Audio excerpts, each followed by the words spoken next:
Hey everyone, this is Some Nerdy Guy back again with another video, and today I'm just going to do like a quick little pickup video. I think I've accumulated enough over the past couple weeks to warrant a video, and I wanted to show some of this stuff off before it kind of like goes in limbo and I can't remember which ones I've shown and whatnot. So it's not going to be as long of one. I don't have like a ton of stuff. I've kind of taken a break from whatnot. I haven't bought anything off of there for a couple weeks. Mainly, trying to save money, but also, well, that's seeing like all the stuff I'm still buying. I'm not really saving a whole lot, but I was buying a lot off of Whatnot, and also the seller that I liked to buy stuff from are doing things a little differently, and it's kind of hard to get stuff cheap like I was. I know somebody else. I'm sorry, I forgot what your username was here on YouTube, but he and I had discussed about it. Like, yeah, you can't really find that great of deals on the accounts called Elements. Still super cool people, and they need to make money too, so do what you got to do, I guess. But for me, it's not really as cool. I mean, not as, I don't want to say it's not as cool because they still get really awesome stuff. It's just that for me, wanting to get stuff super cheap, it's not as easy doing that. So I'm just like, I guess I don't really need to be on there as much. But anyways, I still have been buying crap. So without further ado, I'm going to start with some PlayStation stuff, a PS5 game. I got this because on GameStop's website, they had one game on there that I wanted, which I'll get to. It's a Switch game. It was on sale for 20 bucks, and I was going to get it, but I forgot that to get the free shipping, you have to have an order of $35 or more. And I'm just like, well, I'm not going to pay almost the full price of the game to get it. Like, I'm trying to get it on sale. So I just found a couple other things that I wanted. One of them being this game, and that is Void Terrarium for the PS5. It was only 13 bucks, and it's the deluxe edition, which unfortunately doesn't come with the manual or art book, but it does come with the soundtrack. So that's pretty cool. This was an awesome find, and did not think I was going to run into it. It is also not complete. I think there's a couple things from it that are missing. I think it was supposed to come with a soundtrack, and I think it came in a bigger box that had more stuff. But to get the game in its steelbook was still cool, and that is the first Trails of Cold Steel game. Oh, upside down. No, I had it right side up. Yeah, Legend of Heroes, Trails of Cold Steel. I've had multiple friends recommend this series to me, and I still haven't jumped into it yet. But yeah, the steelbook is actually really hard to get. I didn't know that. I got it for 25 bucks, and it's going for like 80 online. So I was just like, all right, this is my favorite part of it. I wish this was the front, but I mean, it makes more sense to have the main character on the front. But just really cool artwork. But yeah, I was also kind of scared when I first bought this because this, when they were ringing it out at GameStop, the title said Trails of Cold Steel 3. And I was like, I don't want 3. I want the first one. That's what this is supposed to be. But it's like, because I thought maybe it was the first case and then this CD or the disc was going to be the third game. But no, it didn't end up being that way. So that's good. This game I got from a local game store. It's called Retroaholics. I go there pretty often. The owner there is super cool, really nice guy. And he has really good prices on his stuff, and he'll work with you a lot of the time if you're buying multiple things or whatever. But this game I never see, like, ever, and I just got the second one that came out on the Switch, and I was like, oh, I might as well get the first one. And it's a shoot 'em up game, and classic series, and that is R-Type Final. So it was only 35 bucks. Not bad. It is complete. Comes with the manual. And yeah, not much else to say about that. If you like shoot 'em up games, this is definitely a series to get into. R-Type. And the graphics on this one are really cool. They really hold up, in my opinion. I was playing it for a bit when I bought it. But yeah, I ended up getting R-Type Final 2 on the Switch. So I was like, oh, cool. I'll get the first game too, as well. Why not? This game, I'm a little disappointed by, I'll be honest. Not that it's bad, it's just some of the controls, in my opinion, are a little wonky for the type of game that it is.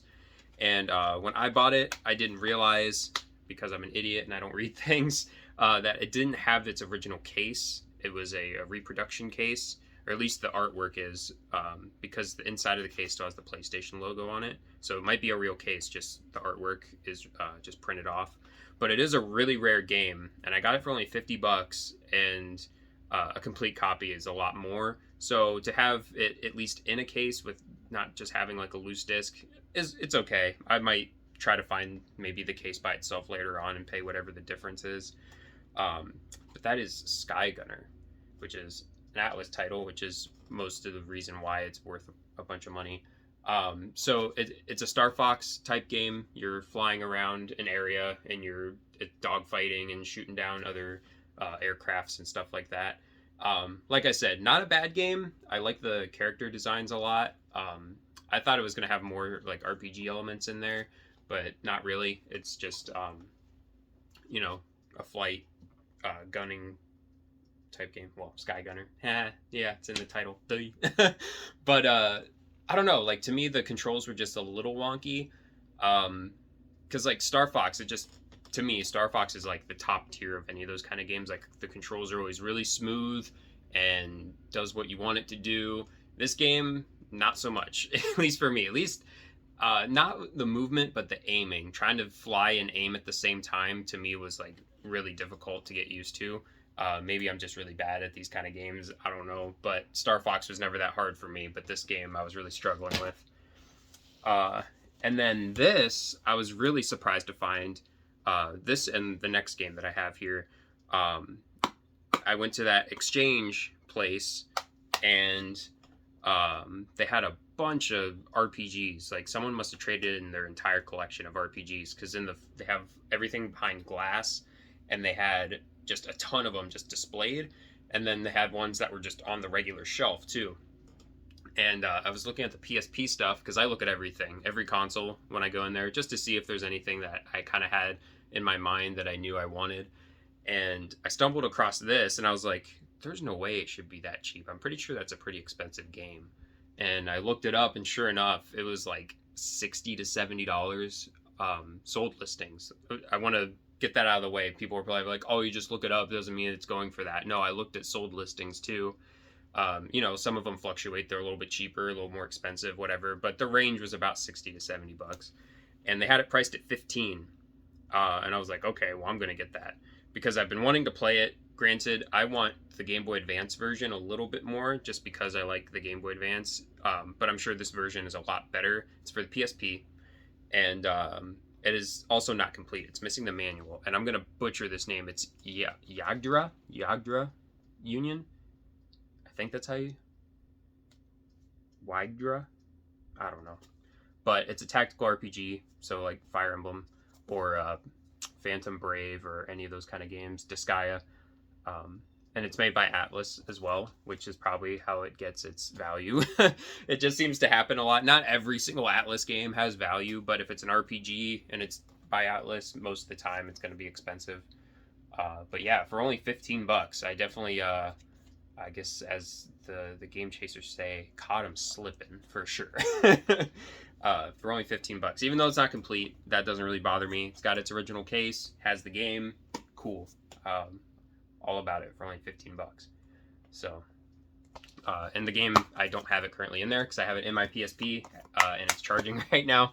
So, and then this next one was another surprise. Got it for only $30, and I've already bought this game. I showed it on the channel before. I bought it just to get it because I knew that it was going to get really hard to find pretty soon here, and it already has. But I found a copy complete in the box, or in the case, I guess. I always think that's weird. It's going on a little tangent when people say complete in box, but it's just a CD case or whatever. I mean, it's still a box technically, but it's case. It's a case, not a box. I don't know. Anyways, got this complete, and it was only $30, and I paid $30 for the loose copy. So I was just like, you know what? It's whatever. I really want to have the case for this, and I'll just trade away my other copy or something to get something else I want later down the line. And that is Mario & Luigi Paper Jam. I was so excited to find this finally. I went to so many stores looking for this because I was just like, nobody really bought that game. Like, it can't be that hard to find. Well, yeah, like, I could not find a copy anywhere. And the copies I did find were the international versions, not the initial US release. They have, I think I've explained it before, they have like a little emblem in the bottom corner that has like the different countries that are able to play it. There's like a handful of different countries, including US, that can play. It's like an aftermarket version of the game almost. Um, but yeah, I was super excited because this was the last one of these that I needed, because I have Superstar Saga, Dream Team, and Bowser's Inside Story, and I just needed this one. So I'm really happy to complete the collection of the Mario and Luigi games. The only thing I would say for myself that I would really want is a complete in-box copy of the first Superstar Saga on the Game Boy Advance. So that's the grail. Hopefully I'll get one of those soon. This was the main game when I was talking about the GameStop sale. It was on sale. This was the main game I was looking to get. It was only $20, and I already have it technically, but it didn't have all the extra content on here. So I was like, yeah, for another $20, that's pretty much what the rest of the, or it'd be cheaper than buying the rest of the content outright. So just went ahead and bought it, and that is Power Rangers Battle for the Grid Super Edition. You have like Ryu and Chun-Li as Power Rangers, which is really, really cool. And there's a handful of other DLCs. There's Time Force Pink Rangers, one of them. The Gold, sorry, I didn't realize it was off screen. The Gold Zeo Ranger is in there. The Quantum Ranger from Time Force. Tons of different stuff. But then I thought this was like it. This was, like how they do in Street Fighter. There's like Street Fighter, Super Street Fighter, Turbo, or whatever, Arcade Edition, where they just pack in all the DLC onto one thing. That's what I thought this was. But there's still more. There's 3 more characters that I have to buy to complete the set. So I don't know if they're going to make another version of this and have those last 3 characters, or if this was just it and whatever else is, you just got to buy it. So I'll probably wait for it to go on sale or something, because sometimes they do sales on, if they do a sale on the game on the eShop, the DLC will be on sale too. Because I really don't want to pay $15 just for a couple characters, because it's not Smash. Smash Bros is like the only fighting game I actively like to play a lot. So, well, at least like with my friends and everything, not everybody I know likes King of Fighters or Street Fighter, so I usually don't go out of my way to get all the DLCs for those, unless they do like the special arcade edition that comes with it. Then I'll just buy that. Anyways, and then this was another game, and this one was only $10, and I got this purely as a joke because I know how terrible this game is from what I've heard. But there's a thing you can do. You get costumes for your player, and one of them is a Sonic mascot costume, and I want to play just that so bad. I don't know how much. It's probably paid DLC. It's probably going to be like $5 to get that, but just for the joke would be hilarious. And that is Tokyo Olympic Games 2020. Not Mario and Sonic, just literally just Tokyo Olympics.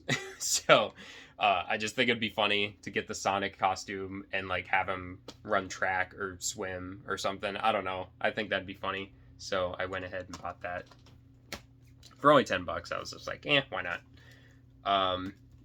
This one just came out recently. I think this is the most recent thing that I've, at least newest thing that I've gotten. And it's a crossover that I didn't think would ever happen, but I don't hate it. I haven't played this yet either. I haven't popped it into my Switch yet. But that is Neptunia and Senran Kagura Ninja Wars. So, if you know, you know. Anime girls. No. Most of these games from both of these series are actually really fun. Besides the whole anime girl aesthetic thing they got going on. So I was excited that they did a crossover. I was like, all right, 2 franchises that I like pretty well coming together. That's pretty cool. I was actually going to get the collector's edition of it, but it sold out like super fast because both of these series are extremely popular among their individual fan bases. So when people saw that they were both coming together, it was just everybody bought the special edition for that. And then I'm down to the last 2 games. This one is an action RPG, and I kept seeing it on the little TV at GameStop because I go there pretty often because the manager and the assistant manager I'm pretty good friends with, so I'll just go in there to talk to them and hang out with them for a bit. So I go there pretty often, and I always see like what's on their TV and like all the different games that they're showing. And this one kept coming up, and it's NIS, so I also follow them on social media, so it kept coming up on that, and I was like, oh, this looks like a decent enough game. I'll check this out. And that is Crystar. So, yeah. This one still has the seal on it. I haven't even opened it yet.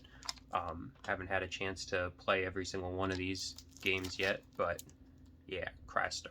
So I don't have much else to say about it. I don't want to ramble on too much if I don't really even know that much about it. I just know that it's an action RPG. So, yeah. And then last, but certainly not least, this game came out it came out like a month ago now, almost. But GameStop hadn't gotten their shipment of the game, so I was like waiting longer than the initial release date. If I had to guess, they probably had it, but they have like boxes of stuff that they have to check in every day, and sometimes it gets backlogged a little bit or whatever. So I had to wait a little longer to get my copy. But I was the only one who pre-ordered it for the Switch, apparently. Even though I know a bunch of people are talking about it, I guess nobody in my area is really looking for it. It is a survival horror game in the same vein of like Resident Evil, Silent Hill. So a lot of people were hyped for this. I don't know if maybe the Switch version isn't good, like technical wise. Maybe that's why not a lot of people were looking for it around me. I don't know. But I've a bunch of other Switch collectors and stuff like that I've seen. They were like, oh, gotta get this game for the Switch. It looks really cool. So I definitely see this one having like possibly a low print run, and then everybody's going to be like, oh, I need to have it. That seems to happen a lot with these like smaller Switch games. People don't find out about them until later, and then they're already really hard to get because they don't print a whole lot of them. But anyways, that is Tormented Souls for the Switch.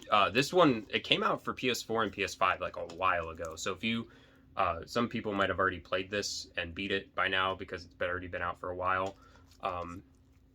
But for the Switch, had to wait a little longer. Don't really understand why that is. Like, I know porting stuff to the Switch is probably, like, I guess a little bit more difficult, but I don't really see the need to delay it by that much. But I digress. Anyways. But yeah, that is the last game that I have. And that concludes another pickup video. I think it's a decent amount of stuff. Got a handful of Switch games. There's still new stuff coming out. I'm still waiting on a bunch of limited run stuff. I get like emails saying like stuff is almost ready, it's almost finalized and stuff, and then other people are getting it and I'm not. I know they kind of come in waves. It's not like everybody gets theirs right away. So just playing the waiting game on that, checking my emails pretty much every day, hoping that sorry, I'm just gonna kind of do like a little recap. Just kind of hoping that I get an email saying one of them's on their way. I did get one game, but I'm not showing it yet. I'm just gonna hold on to it until I can do another limited run games video. And then here's the last things: Mario and Luigi Paper Jam. I think out of everything that I've found, favorite thing is this for sure. Just because of how much I was searching for it and I couldn't find it for the life of me, except for on eBay, and they're already going for ridiculous prices on eBay. So I found it for under retail when it first came out. So really happy about that. And then I think the runner-up would be this, because again, a handful of my friends have been really digging into me saying that I need to play this series. So now I can, because the first two games aren't on the Switch. So can only get them on PlayStation. So I'm hoping that they do put them on the Switch, because I like having everything on the Switch, and the new games are on the Switch. So I could see it happening at some point. But anyways, I'm just rambling. So if you like the video, like, comment, subscribe, all that good stuff. I've been reading people's comments. People have been commenting on these videos. Said that in the last one, but still holds true. I'm really having fun talking to people. Even though I don't respond to every comment right away, I don't sit there and wait for someone to comment so I can reply. But whenever I have time, I'll just come through and read them and reply and and stuff like that. So yeah, if you want to do that, go ahead. If not, that's okay too. But until next one, see ya.